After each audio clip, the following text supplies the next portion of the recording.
Hi, it's Joy with Enjoy It Healthy, and today I have an ancient grain baguette recipe with my ancient grain flour. It's so nice and hearty, crusty on the outside, soft and tender on the inside, and I'm pairing it with my spicy bruschetta tomato topping. I'm going to show you these two because they're a perfect pairing, and I want to show you that it's actually not difficult to make these gorgeous and impressive baguettes.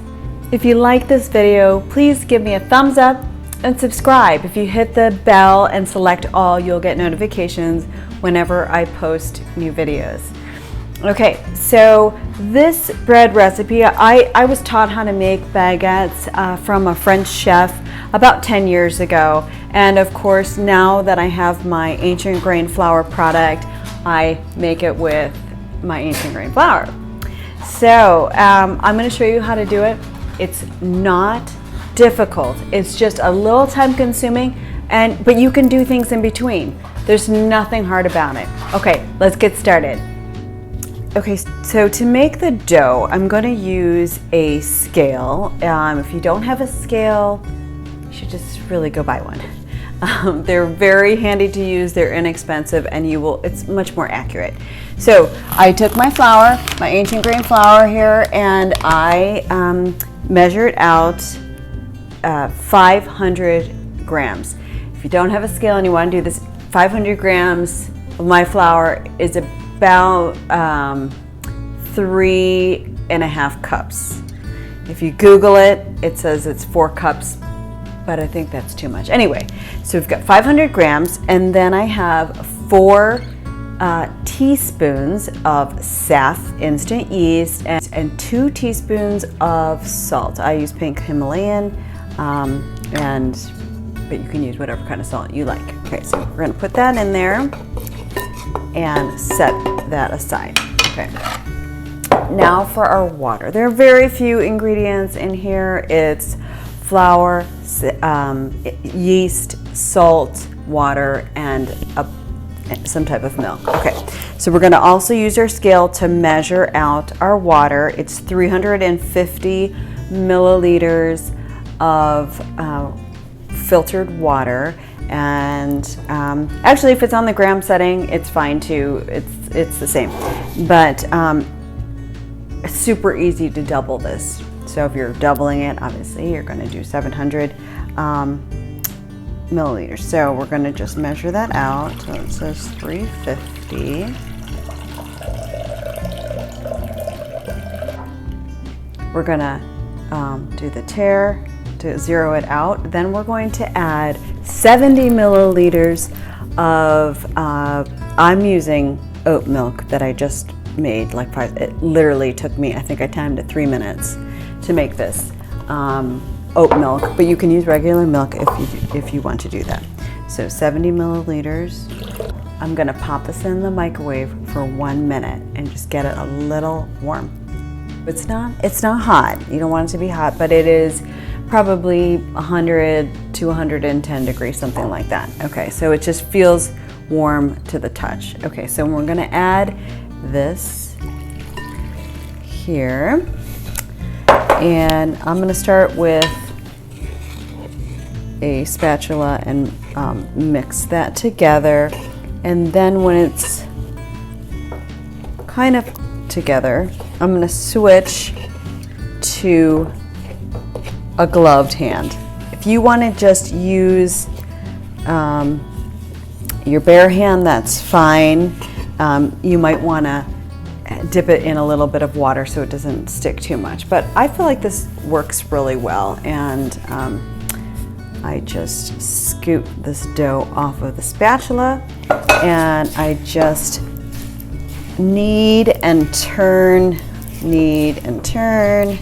until it becomes a cohesive dough.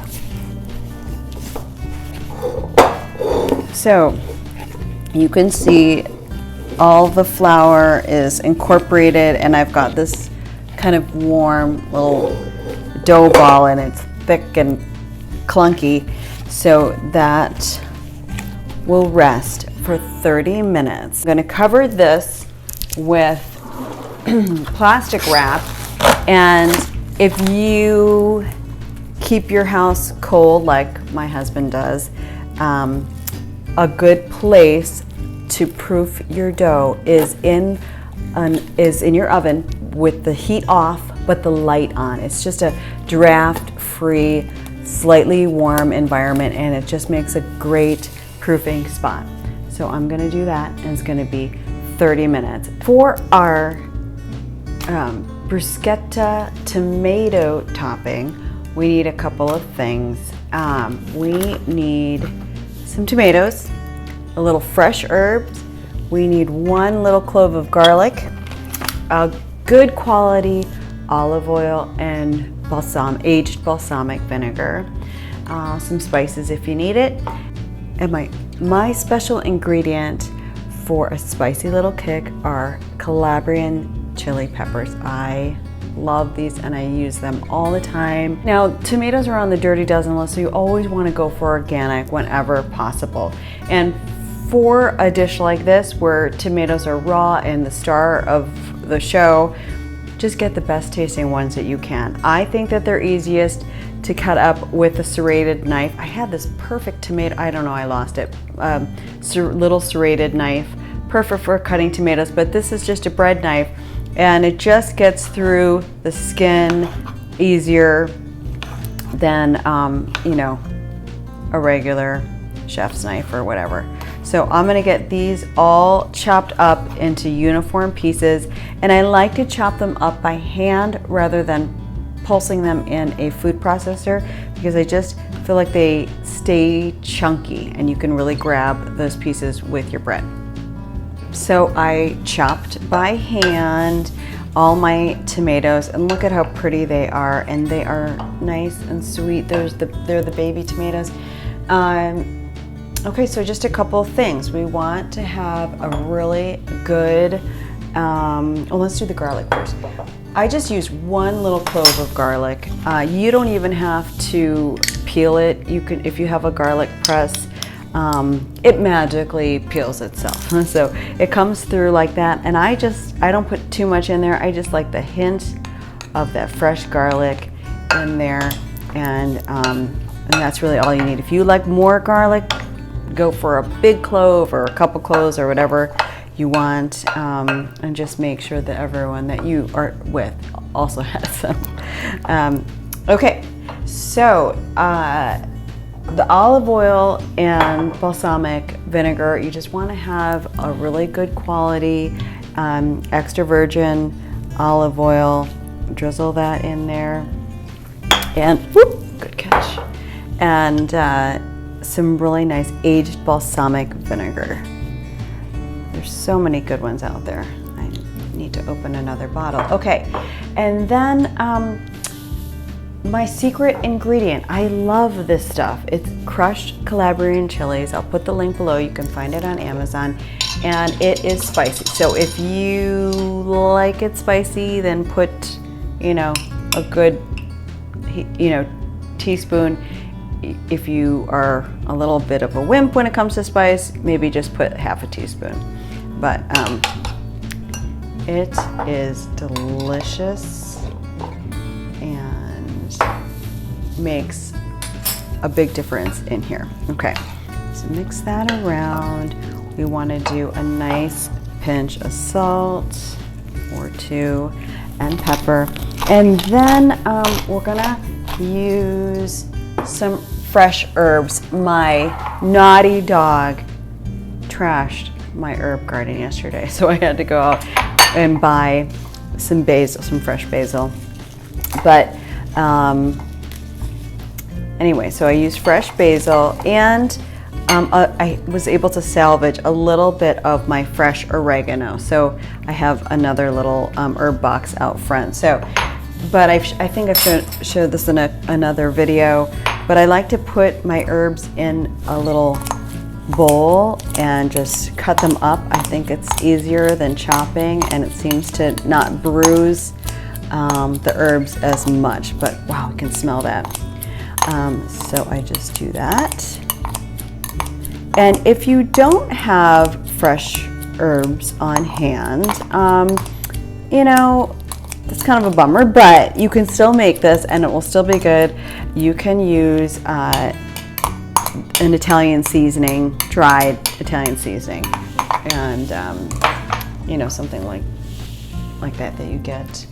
But I love to use the fresh, and look at how pretty that is. And that is that simple. This was in the oven, turned off with the light on for 30 minutes, and it's already kind of puffed up a little bit, and I have my glove that I rinsed off, and I just keep it in this cup while I use it because I'm going to keep using it. And I am going to just give this what I call a twirl. I started calling this because I would ask my kids if I had to scoot out. I said, can you twirl my dough at, you know, whatever time? And they understood that. So you just put a little glove on, and very simple. You're just gonna take the outside and fold it over the middle, and you're just gonna go around. I think I did that, let's see, that was 5 times. That's it. We're gonna put this back in our little cup. We're going to put the plastic back on, and we're gonna put it back in that oven that's turned off, but that has a light on. And that is it. We're gonna do that a total of 4 times. That was 1, 30 minutes in between, and we're gonna do that 4 times.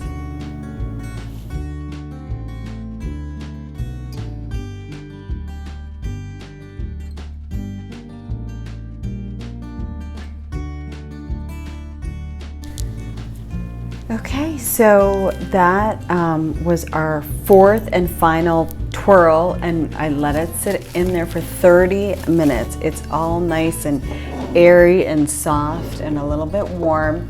So we're gonna start forming our baguettes, but first I'm gonna crank the oven to 450, and I'm also gonna put a shallow pan, this is a loaf pan, put a shallow pan underneath with water in it, and that is going to steam our baguettes. Okay, so we're gonna put that in there.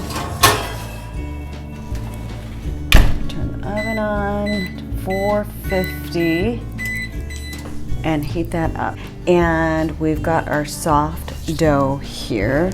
I'm going to need a bench scraper to divide this, and what we're going to do with clean hands and on a clean surface, we're just going to throw some of that flour down so it doesn't stick, and let's get this dough out on our surface.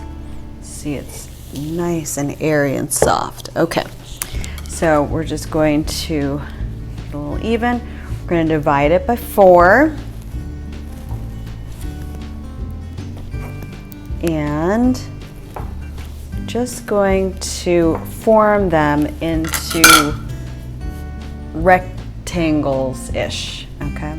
So make sure you've got your surface lightly sticky though. Your surface is lightly floured, and we're just gonna make some rough rectangles. They don't have to be perfect. Actually, I like imperfect baguettes. They shouldn't all look identical. Okay, I'm gonna do that. And I'll put the last one here. Again, I usually always do 8. If you're going through the trouble, you might as well do a bunch, but just for demonstration purposes, I'm doing 4. And then I'm just going to take a clean tea towel, and I'm just going to lay that on top of there and let it rest. Since we worked it a little bit, we're just going to let it rest for 15 minutes. It's been 15 minutes, and we just let that rest right there. We've got our very rough rectangle. It's not really a rectangle, but we're going to form our baguettes by taking the side that's away from you, pulling it half or 2/3 inside, and then we're going to roll that so the seam is on the bottom, okay? And then with some floured hands, we're just going to gently roll out into that baguette shape and taper the ends.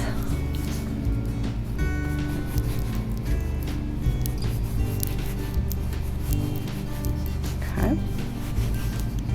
We're going to place that. Now you can use a just a regular cookie sheet lined with some parchment paper.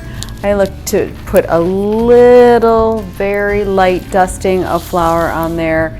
And then we're gonna lay these in the cavities. This is a baguette pan, but you can really just use a regular cookie sheet. Okay, we're gonna do that one more time. We're gonna fold that over about 2/3 of the way and then fold it on itself again. And that's so that the seam is down.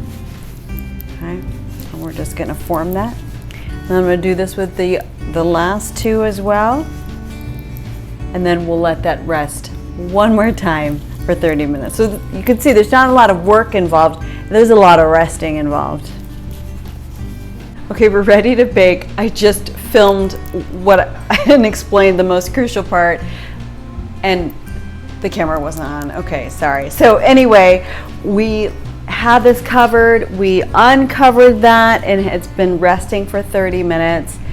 You need a little water bottle. I use, it doesn't have to be this small, but I like this because it has a fine mist, and it also fits nicely in my hand. And you also need a bread lame or a razor, or you could use scissors and just make cuts. You just want to let the air escape here. What I did was I took this and slit all the way, just one big slit down the sides. Now the oven is preheated at 450.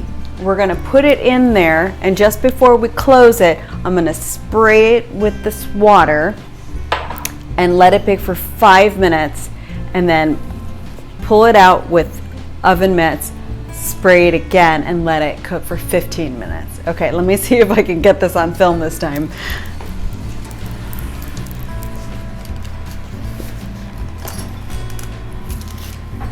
Okay, spraying it.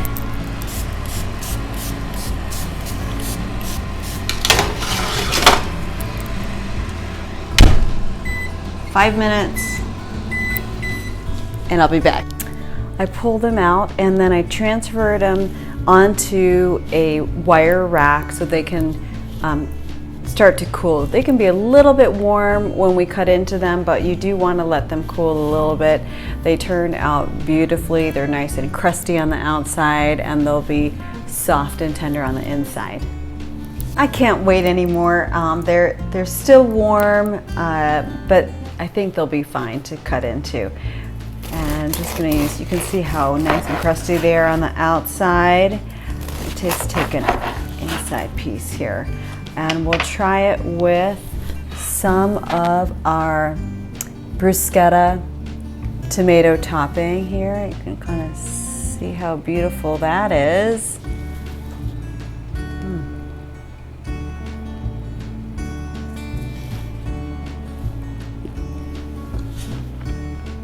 I hope you'll try these recipes. They're very simple, a little time consuming maybe, but nothing hard about it. All right, have a wonderful Thanksgiving, and thanks for watching.